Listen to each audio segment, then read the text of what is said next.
BNP chairperson Begum Khaleda জিয়ার রুহের মাগফেরাত কামনায় রাজধানীর গুলশান আজাদ মসজিদে বাদ আসর দোয়া মাহফিলে অংশ নেন ছেলে তারেক রহমান।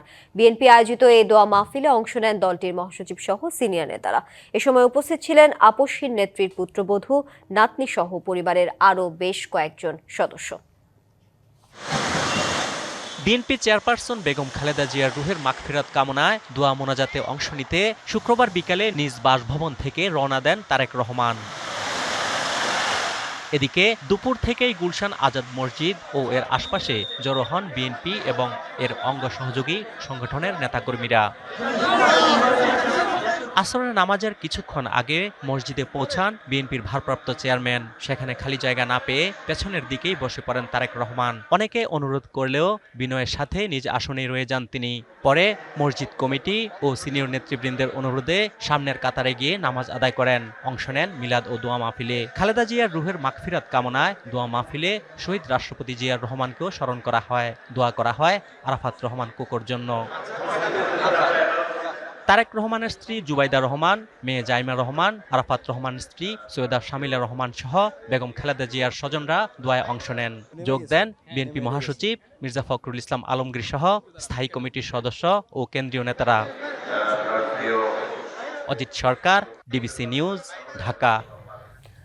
জিয়া উদ্যানের সাবেক প্রধানমন্ত্রী ও বিএনপি চেয়ারপারসন বেগম খালেদা জিয়ার কবর জিয়ারত করেছেন তার পুত্রবধূ শামিলা রহমান ও তারেক রহমানের মেয়ে জাইমা রহমান সহ পরিবারের সদস্যরা। অংশ নেন দোয়া ও মোনাজাতে। এছাড়া রাষ্ট্রীয় শোকের শেষ দিনেও বেগম জিয়ার কবরে শ্রদ্ধা জানাচ্ছেন সর্বস্তরের মানুষ।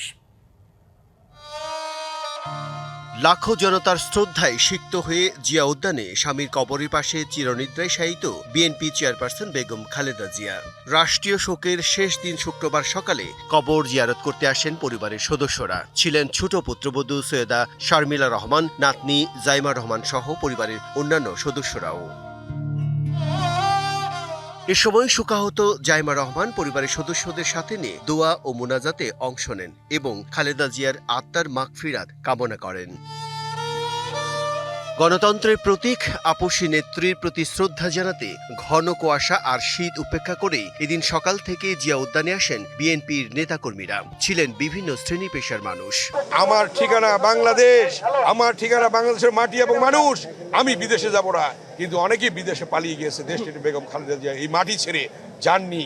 যতক্ষণ পর্যন্ত বেঁচে আছি বেগম খালেদা জিয়ার সেই যে আদর্শ দিয়ে গিয়েছেন আমরা ধারণ করে জীবনের শেষ দিন পর্যন্ত এটা কার্যকর করার জন্য আমরা চেষ্টা চালিয়ে যাব। তারা কবর জিয়ারত করার পাশাপাশি শ্রদ্ধা নিবেদন করেন। ছুটে আসেন ঢাকার বাইরে বিভিন্ন প্রান্তের মানুষও। তাদের কাছে বেগম খালেদা জিয়া যেন এক আবেগের নাম। আমাকে সাহায্য করেছে এই নর্থ সাউথ ইউনিভার্সিটি করা, এই সাউথ ইস্ট ব্যাংক করা এবং আরও বিভিন্ন প্রতিষ্ঠানে আমাকে মূল্যায়ন করা।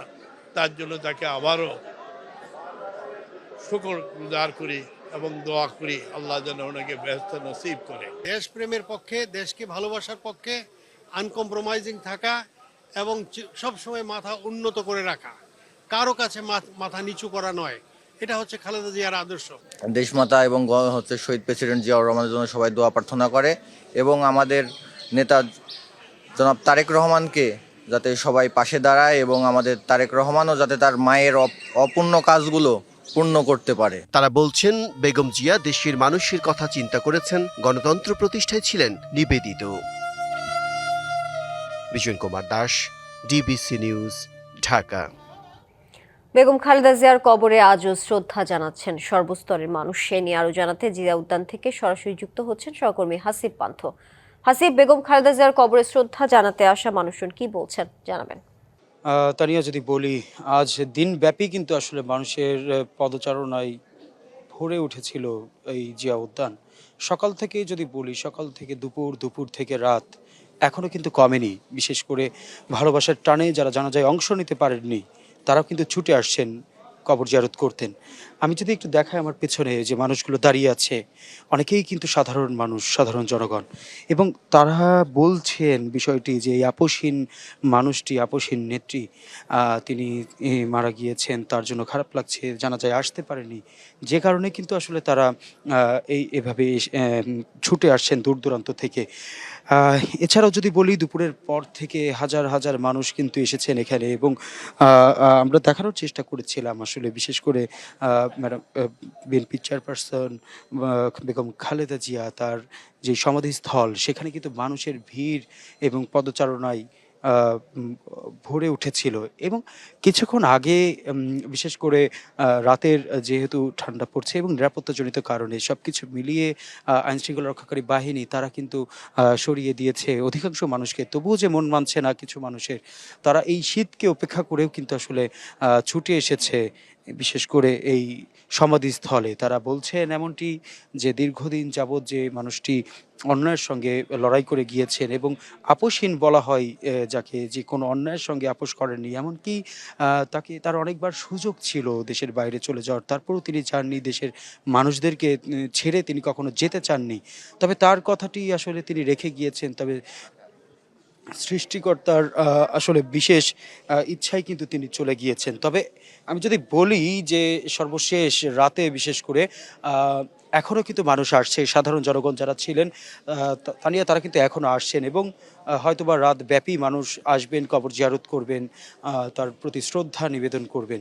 সর্বশেষ জানাচ্ছিলাম তানিয়া, জিয়া উদ্যান থেকে। হাসিব, আপনাকে ধন্যবাদ যুক্ত থাকার জন্য।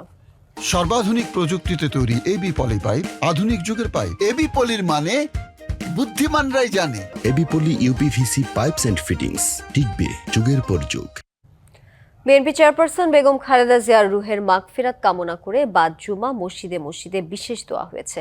দল মত নির্বিশেষে অংশ নেন মুসল্লিরা। এদিকে 3 দিনের রাষ্ট্রীয় শোকের শেষ দিনেও বিএনপি কেন্দ্রীয় কার্যালয়ে দেখা যায় নেতাকর্মী ও সাধারণ মানুষের ভিড়। বেগম খালেদা জিয়ার স্মরণে আজও সর্বস্তরের মানুষ লিখছেন শোকগাথা। পরিবার ও দলের নেতাকর্মী সহ কোটি ভক্তকে কাঁদিয়ে মঙ্গলবার না ফেরার দেশে পাড়ি জমান বিএনপির চেয়ারপারসন বেগম খালেদা জিয়া। বুধবার রাষ্ট্রীয় মর্যাদায় দাফন করা হয় প্রয়াত শহীদ রাষ্ট্রপতি জিয়াউর রহমানের কবরের পাশে।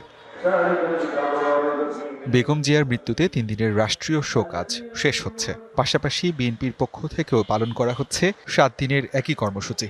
কেন্দ্রীয় কার্যালয়ে রাখা হয়েছে শোক বই, যেখানে শোক প্রকাশ করছেন সব শ্রেণী পেশার মানুষ। বইয়ে স্বাক্ষর করে বেগম খালেদা জিয়ার বিদেহী আত্মার মাগফিরাত কামনা করেন সাধারণ মানুষ। বলেন, দেশের গণতান্ত্রিক যাত্রায় বেগম জিয়া এক অবিস্মরণীয় নাম। যেভাবে আমাদেরকে আগলায় রেখেছেন, আমরা যেন তার পথ অনুসরণ করে সেভাবেই দেশটাকে আগলায় রাখতে পারি। তিনি আমাদের মাঝে নাই, কিন্তু তার যে গণতন্ত্রের যে এস্টাবলিশমেন্টটা আমাদের ভিতরে সর্বস্তরের জনগণের জন্য এটা একটা দীর্ঘ একটা পরিকল্পনা হয়ে দাঁড়াবে। যেন বেগম খালেদা জিয়াকে আল্লাহ পাক রব্বুল আলামিন ব্যস্ত নসিব করেন। দলের পক্ষ থেকে এদিন বিশেষ দোয়ার আয়োজন করা হয়। কেন্দ্রীয়ভাবে জাতীয় মসজিদ বায়তুল মোকাররমে বেগম জিয়া ও তার পরিবার ও দেশের জন্য দোয়া করেন খতিব।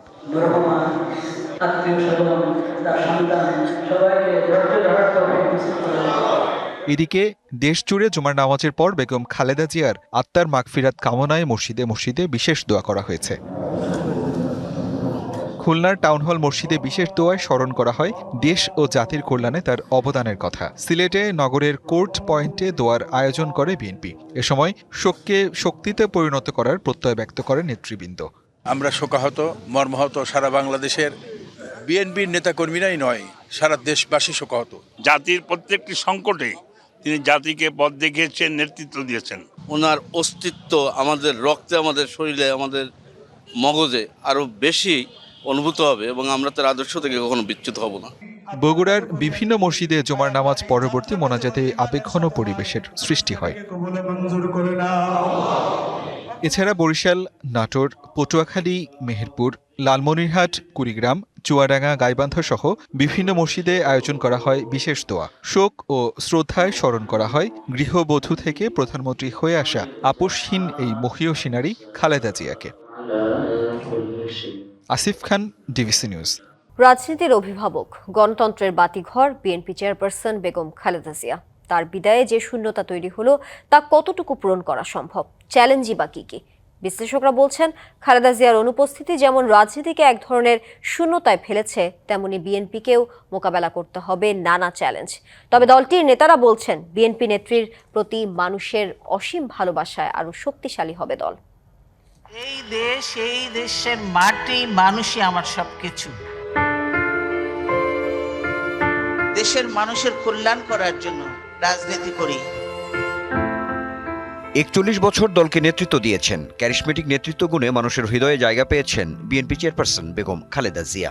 আমি এখন জনগণের জন্য, দেশের জন্য, মানুষের জন্য কাজ করতে। ধৈর্য, একাগ্রতা, আপোষহীন নেত্রী হিসেবে তিনি যেমন সমাদৃত হয়েছেন, একইভাবে ব্যক্তিগত দক্ষতায় দলকে উজ্জীবিত ও ঐক্যবদ্ধ রাখতেও বড় ভূমিকা ছিল বেগম জিয়ার। গণতন্ত্রের জন্য তো আমি 9 বছর সংগ্রাম করেছি। দেশের রাজনীতি যখন এক সন্ধিক্ষণে, তখনও অভিভাবকের ভূমিকায় খালেদা জিয়া। গণতন্ত্রের বাতিঘর বলতে তিনি। বিশ্লেষকরা বলছেন, খালেদা জিয়াকে কেন্দ্র করেই যখন আবার গণতন্ত্রে ফেরার পথ সুগম হচ্ছিল, ঠিক সেই সময় তার প্রস্থান অপূরণীয় ক্ষতি। তিনি হলেন শুধু বাংলাদেশের নয়, তৃতীয় বিশ্বের একজন অবিসংবাদিত নেতা। 1982-83 সালের দিকে তিনি রাজনীতির মঞ্চে আবির্ভূত হন এবং বিএনপির হাল ধরেন।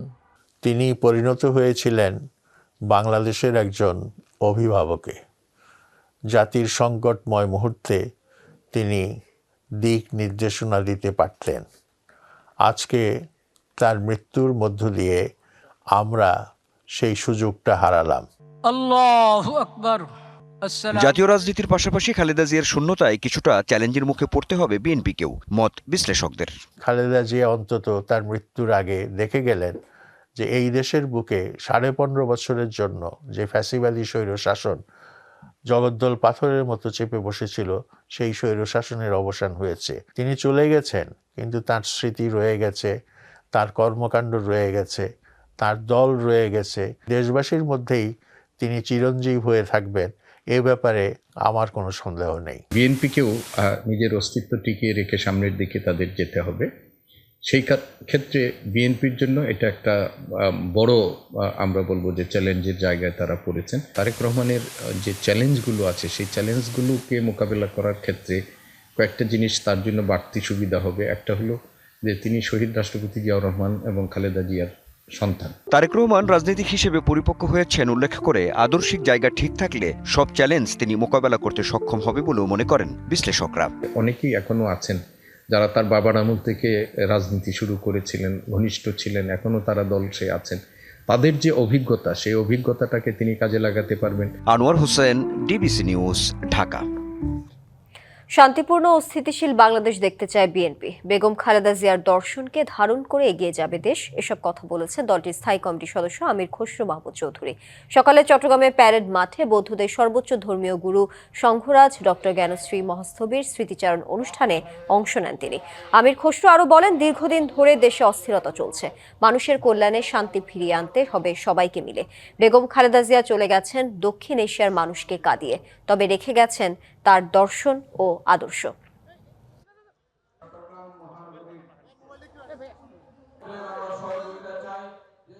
দেশনেত্রী বেগম খালেদা জিয়া একটা কথা বলে গেছেন বিএনপির পক্ষ থেকে, বাংলাদেশ হবে রেইনবো নেশন।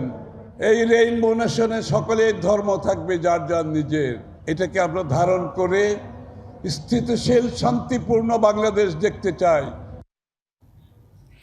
আসন্ন ত্রয়োদশ জাতীয় সংসদ নির্বাচনে আগ্রহী প্রার্থীদের মনোনয়ন যাচাই বাছাই চলছে। শুক্রবার দ্বিতীয় দিনে যাচাই বাছাইয়ে জামায়াতের সহকারী secretary general AHM Hamidur Rahman Azad ও নাগরিক ঐক্যের সভাপতি মাহমুদুর রহমান মান্নার মতো হেভিওয়েট প্রার্থীর মনোনয়ন বাতিল ঘোষণা করা হয়েছে। এছাড়া নানা ত্রুটিতে বাতিল হয়েছে আরও বেশ কয়েকজনের প্রার্থিতা, স্থগিত হয়েছে আরও কয়েকজনের প্রার্থিতা। তবে বাতিল প্রার্থীদের কাছে থাকছে আপিলের সুযোগ। সারা দেশে চলছে ত্রয়োদশ জাতীয় সংসদ নির্বাচনে আগ্রহী প্রার্থীদের মনোনয়ন যাচাই বাছাই। শুক্রবার ছিল দ্বিতীয় দিনের কার্যক্রম। যাচাই বাছাই কক্সবাজার 2 আসনে জামাত প্রার্থী দলের কেন্দ্রীয় সহকারী secretary general AHM Hamidur Rahman Azad ও স্বতন্ত্র প্রার্থী গোলাম মাওলার প্রার্থিতা অবৈধ ঘোষণা করে রিটার্নিং কর্মকর্তা। মানবতা বিরোধী অপরাধ মামলায় আদালত অবমাননার অভিযোগ বিষয়ে নথিপত্র উপস্থাপন করতে না পারায় আজাদের প্রার্থিতা অবৈধ ঘোষণা করা হয়। বগুড়া 2 আসন নাগরিক ঐক্যের সভাপতি মাহমুদুর রহমান মান্নার হলফনামায় তথ্যের গরমিল থাকায় তার মনোনয়ন বাতিল ঘোষণা করেন রিটার্নিং কর্মকর্তা। হলফনামায় সম্পদের বিবরণী না থাকায় বাতিল করা হয় জাতীয় পার্টির প্রার্থী শরীফুল ইসলামের মনোনয়নপত্র। এদিকে বগুড়া 1 আসনের স্বতন্ত্র প্রার্থী সাবেক আওয়ামী লীগ নেত্রী শাহজাদি আলম লিপির প্রার্থিতা বাতিল হয়েছে। স্থগিত করা হয় ইসলামী আন্দোলন বাংলাদেশ ও বাংলাদেশ কংগ্রেস প্রার্থীর মনোনয়নপত্র। অনুচ্ছেদ 14 বিধান অনুসারে সংসদীয় আসনের মনোনয়নপত্র দাখিলকারী শাহে আলম এর মনোনয়নপত্রটি পরীক্ষা করলাম। পরীক্ষার্থী মনোনয়নপত্রটি গ্রহণ করলাম। মুন্সিগঞ্জ 3 আসনে বিএনপির প্রার্থী সহ 4 জনের মনোনয়নপত্র অবৈধ ঘোষণা করেন রিটার্নিং কর্মকর্তা। কুমিল্লা 4 আসনে এনসিপি প্রার্থী হাসনাত আব্দুল্লাহর মনোনয়ন বৈধ ঘোষণা করা হয়। তবে প্রতিদ্বন্দ্বী বিএনপি প্রার্থীর মনোনয়নপত্র বৈধ ঘোষণা করায় জেলা রিটার্নিং কর্মকর্তা রেজা হাসানের বিরুদ্ধে পক্ষপাতিত্বের অভিযোগ তোলেন হাসনাত আব্দুল্লাহ। প্রশাসনের কাছে আমরা পর্যাপ্ত তথ্য প্রমাণ এবং যুক্তি উপস্থাপন করার পরেও সেখানে প্রশাসন কতটা নিরপেক্ষ আচরণ করতে পেরেছে সেটি আসলে প্রশ্নবিদ্ধ। এখন আমি শঙ্কা প্রকাশ করছি। এদিকে রংপুর 3 আসনে জিএম কাদেরের মনোনয়ন বৈধ হলেও বাতিল করা হয়েছে। স্বতন্ত্র প্রার্থী রিটা রহমান, খেলাফতে মজলিসের তহিদুর রহমান মণ্ডল সহ 3 জনের মনোনয়নপত্র। দ্বৈত নাগরিকত্ব থাকায় কুড়িগ্রাম 3 আসনে জামায়াত প্রার্থী মাহবুবুল আলম সালেহের মনোনয়ন স্থগিত করা হয়েছে। এছাড়া স্বতন্ত্র প্রার্থী আব্দুল খালেকের মনোনয়নও বাতিল করা হয়।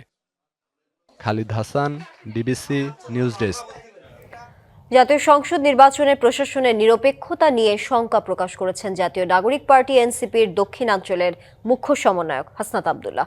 বলেন, প্রশাসন বিএনপির দিকে ঝুঁকে পড়েছে, তারা দ্বিচারিতামূলক আচরণ করছে অভিযোগ তার। বিকেলে কুমিল্লা জেলা রিটার্নিং কর্মকর্তার কার্যালয়ে তিনি কথা বলেন। এ সময় তিনি আরও বলেন, একজন প্রার্থী বিভিন্ন প্রতিষ্ঠান থেকে ঋণ নিয়েও শোধ করেননি। এসব তথ্য গোপন করলে প্রার্থিতা বাতিলের বিধান আছে। প্রশাসনের কাছে পর্যাপ্ত তথ্য প্রমাণ ও যুক্তি উপস্থাপন করার পরও তার প্রার্থিতা বাতিল করা হয়নি। এদিকে হাসনাত আব্দুল্লাহর মনোনয়ন বৈধ ঘোষণা করেছেন জেলা রিটার্নিং অফিসার। নির্বাচনে প্রশাসন কতটা নিরপেক্ষ থাকবে এখন আমি শঙ্কা প্রকাশ করছি। প্রশাসন আমাদের কাছে মনে হয় একটা বিএনপির দিকে ঝুঁকে গিয়েছে। প্রশাসনের যে দ্বিচারিতামূলক আচরণ সেটি নিরপেক্ষ, সুষ্ঠু, অংশগ্রহণমূলক নির্বাচন কতটা হতে পারে সেটি নিয়ে আসলে আমরা শঙ্কা প্রকাশ করছি। ত্রয়োদশ জাতীয় সংসদ নির্বাচনে জাতীয় পার্টি যেন কোনোভাবে মনোনয়নপত্র গ্রহণ না করতে পারে। এই দল আওয়ামী লীগের সহযোগী ছিল, তারা নির্বাচনে অংশগ্রহণ মানেই আওয়ামী লীগের অংশগ্রহণ। বিকেলে ঢাকা বিশ্ববিদ্যালয়ের মধুর ক্যান্টিনের সামনে সংবাদ সম্মেলনে এসব মন্তব্য করেছেন মঞ্চ 24-এর সদস্যরা। জাতীয় পার্টিকে আমরা ঐক্যমত কমিশনে ডাকি নাই। এদের অনেক টাকা পয়সা, অনেক অবৈধ সম্পদ, এটা দিয়ে তারা দেখবেন যে আমাদের পার্লামেন্টে চলে আসবে। আমরা চাই না তারা আসুক। আওয়ামী লীগ যে পরিমাণ মানবতা বিরোধী অপরাধ করেছে, ঠিক একই পরিমাণ অপরাধের দায় 14 দল ও জাতীয় পার্টিকে নিতে হবে। সুতরাং বিচারের ক্ষেত্রে আওয়ামী লীগ এবং জাতীয় পার্টিকে আলাদা করে দেখার কোনো সুযোগ নাই। ইনকিলাব মঞ্চের মুখপাত্র শহীদ শরীফ ওসমান হাদি হত্যাকাণ্ডের বিচার আগামী 30 কার্যদিবসের মধ্যে সম্পন্ন না হলে সরকার পতনের আন্দোলন শুরু করার হুঁশিয়ারি দিয়েছে সংগঠনটি। শুক্রবার বিকেলে রাজধানীর শাহবাগ মোড়ে অবস্থান কর্মসূচি থেকে এই ঘোষণা দেন সংগঠনের সদস্য সচিব আব্দুল্লাহ আল জাবের। তিনি বলেন, বেঁধে দেওয়ার সময়ের মধ্যে বাকি আর মাত্র 22 দিন। এর মধ্যে যদি বিচার প্রক্রিয়া সম্পন্ন করতে সরকার ব্যর্থ হয় তবে সরকারকে ব্যর্থতার দায় বহন করতে হবে। এদিকে কাল শনিবার বাংলাদেশপন্থী রাজনৈতিক দল ও সাংস্কৃতিক সংগঠনের কাছে গিয়ে হাতি হত্যা বিচার সহযোগিতা চাওয়ার কথা জানিয়েছে ইনকিলাব মঞ্চ। আগামী 30 কার্যদিবসের মধ্যে যদি সরকার এই খুনের বিচার কার্য সম্পন্ন করতে ব্যর্থ হয় তাহলে আমরা 30 কার্যদিবসের পরে সরকার পতনের আন্দোলন শুরু করব। যেই সরকার ওসমান হাদির খুনি, এই খুনের সাথে যারা সম্পৃক্ত তাদেরকে গ্রেফতার আদৌ কোনো সন্ধান পর্যন্ত দিতে ব্যর্থ হইতেছে, সেই সরকারের তো ক্ষমতায় থাকবার কোনো প্রয়োজন নাই। বাংলাদেশের সংবিধানের অন্যতম প্রণেতা ও গণফোরামের প্রতিষ্ঠাতা ডক্টর কামাল হোসেন গুরুতর অসুস্থ হয়ে পড়েছেন। সন্ধ্যায় তাকে রাজধানীর স্কয়ার হাসপাতালে ভর্তি করা হয়। সেখানে তাকে নিবিড় পর্যবেক্ষণে রাখা হয়েছে। তিনি ফুসফুসজনিত সমস্যায় ভুগছিলেন। ডক্টর কামাল হোসেনের রোগ মুক্তি ও সুস্থতার জন্য দেশবাসীর কাছে দোয়া চেয়েছেন তার পরিবার। ভঙ্গুর আইন শৃঙ্খলা পরিস্থিতি, মন্থর অর্থনীতির চাকা, শৃঙ্খলা নেই আর্থিক খাতে, চড়া জিনিসপত্রের দাম, উত্তপ্ত রাজনীতির মাঠ, প্রতিবেশী দেশের সঙ্গে তিক্ত সম্পর্ক, এত সব চ্যালেঞ্জ নিয়েই শুরু হচ্ছে নতুন বছর 2026। বিশ্লেষকরা মনে করেন 2026 হবে বাংলাদেশের জন্য ভীষণ চ্যালেঞ্জিং। নানা ইস্যুতে উত্তাল রাজনীতির মাঠ।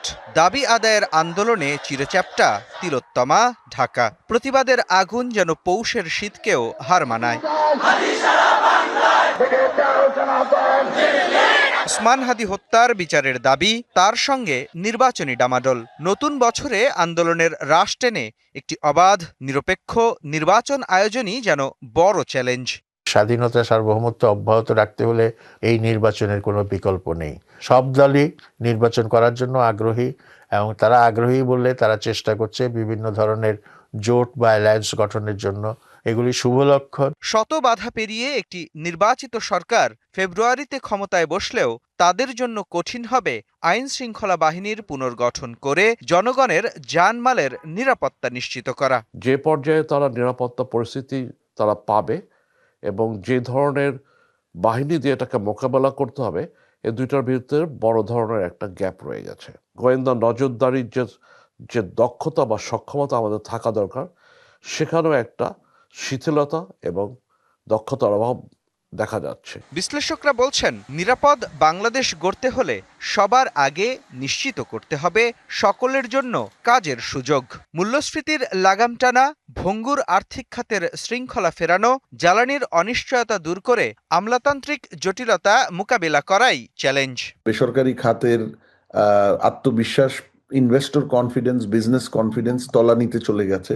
নতুন সরকারকে ইনফ্লেশনকে 6% নামানোর চেষ্টা করে যেতে হবে। ফরেন এক্সচেঞ্জ রিজার্ভ 32-33 বিলিয়ন কিভাবে পার হবে সেই জায়গায় ফোকাস রাখতে হবে, টাকার মান ধরে রাখতে হবে। কর্মসংস্থান বলেন অথবা অর্থনীতির জিডিপির কন্ট্রিবিউশনে বলেন, উইদাউট প্রাইভেট সেক্টর কোনো গভর্নমেন্টই সামনের দিকে এগোতে পারেনি, সামনের দিকেও পারবে না। একটি নির্বাচিত সরকার এসে ল অ্যান্ড অর্ডারটাকে ঠিক করা, এটাকে কন্ট্রোলে নিয়ে আসা।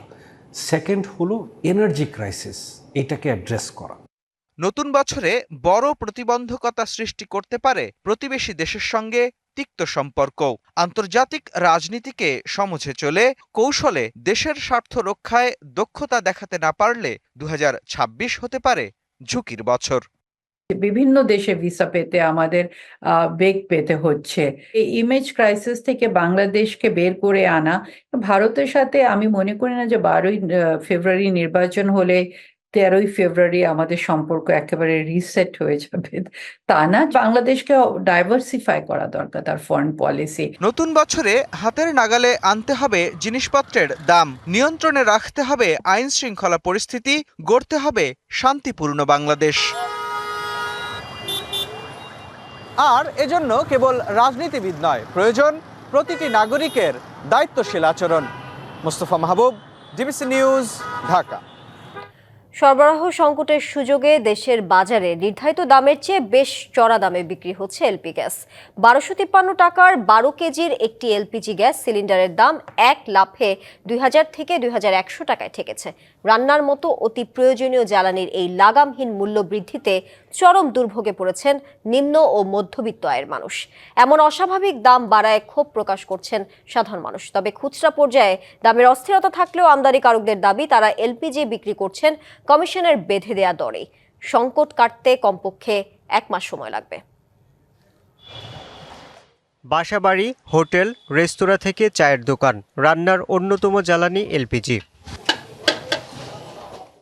কিন্তু সরবরাহ সংকটের অজুহাতে এলপিজি সিলিন্ডারের বাজারে শুরু হয়েছে নৈরাজ্য। রাজধানী ঘুরে দেখা গেল অনেক দোকান এলপিজি শূন্য। আমরা 1 সপ্তাহ যাবত কোনো গ্যাসও পাইতেছি না, আমরা বিক্রিও করতে পারতেছি না। নাই। আমি তো গত 4 দিন যাবত কোনো কোম্পানি থেকে মাল পাই না, মানে আমি গ্যাস বিক্রি করা টোটাল বন্ধ করে দিয়েছি। এদিকে Bangladesh energy regulatory commission BERC সবশেষ 12 কেজি এলপিজি সিলিন্ডারের দর 1253 টাকা বেঁধে দিলেও সংকটের সুযোগে খুচরা পর্যায়ে দাম বাড়িয়ে দিয়েছেন বিক্রেতারা। আগে ছোট গ্যাস আসছিল 1250 টাকা, এখন কিন্তু হয় 1600 টাকা। একটা গ্যাস যদি আমার 900 টাকা বেশি যায়, আমার 2টা গ্যাস লাগে, আমার যা আয় আছে এর ভিতরে যেতেছে। এটা দাম বাড়ছে থেকে তো আমরা ব্যবসা করতে পারতেছি না, আমরা গরিব মানুষ তো অসহায়। যারা বড় বড় ডিস্ট্রিবিউটার 200-300 বোতল বিক্রি করে, ওরাই সিন্ডিকেট করতে আছে। আর এই সংকট শুধু রাজধানী নয়, পুরো দেশেই। যখন গ্যাসের দাম বাড়ে 100-150 টাকা 200 টাকা বাইরে যায়, আর যখন কমে তখন 5 টাকা 2 টাকা করে কমে। এখন এইভাবে দাম বেড়ে গেলে আমরা তো গরিব মানুষ নেবো কি করে? আমদানিকারকরা বলছেন বৈশ্বিক সংকটে প্রায় 40% কমেছে এলপিজি আমদানি। 1,50,000 টন এলপিজি বাংলাদেশে আসে প্রতি মাসে, এখন গত মাসে হয়েছে 96,000 টন, 40% কম। যারা আমদানি করেন এবং বটলিং করেন তারা কিন্তু বিএআরসির যে নির্ধারিত মূল্য আছে সেই মূল্যর দামেই কিন্তু সরবরাহ করতে হয় এবং করে।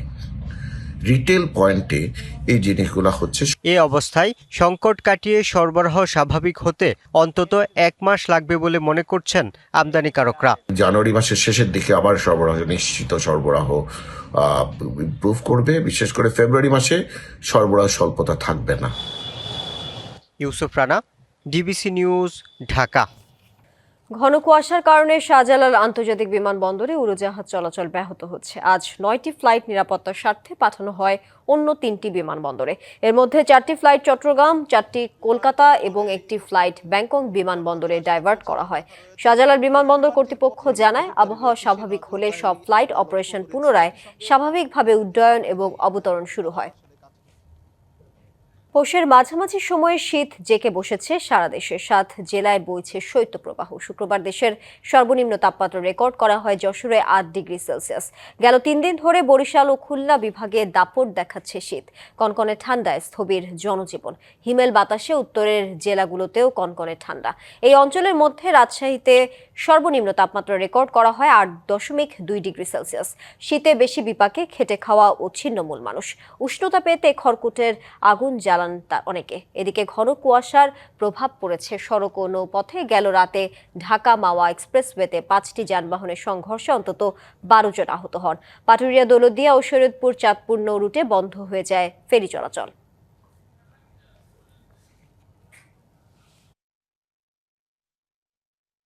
বিমান বাংলাদেশ এয়ারলাইন্সকে ঢাকা করাচি সরাসরি ফ্লাইট পরিচালনার অনুমোদন দিয়েছে পাকিস্তান সরকার। পাকিস্তানের কেন্দ্রীয় সরকারের ছাড়পত্রের পর দেশটির সিভিল এভিয়েশন অথরিটি এই অনুমতি দেয়। পাকিস্তান সিভিল এভিয়েশন অথরিটি জানিয়েছে, প্রাথমিকভাবে 3 মাসের জন্য এই রুটে ফ্লাইট পরিচালনার অনুমোদন দেওয়া হয়েছে, যা পরে বাড়ানো হতে পারে। 2024 সালের শেষ দিকে সমুদ্রপথে বাণিজ্য শুরু হওয়ার পর এটি সরাসরি আকাশপথে সংযোগ পুনরুদ্ধারের পদক্ষেপ। এর আগে পাকিস্তান ইন্টারন্যাশনাল এয়ারলাইন্স ও বিমানের মধ্যে কার্গো পরিবহন চুক্তিও স্বাক্ষরিত হয়। ডিবিসি সংবাদ এই ছিল এখনকার মতো। ডিবিসি নিউজের সংবাদগুলো পড়তে ভিজিট করুন dbcnews.tv আর ভিজিট করুন ডিবিসি নিউজের ফেসবুক পেজ এবং ইউটিউব চ্যানেল। ডিবিসির সঙ্গে থাকুন।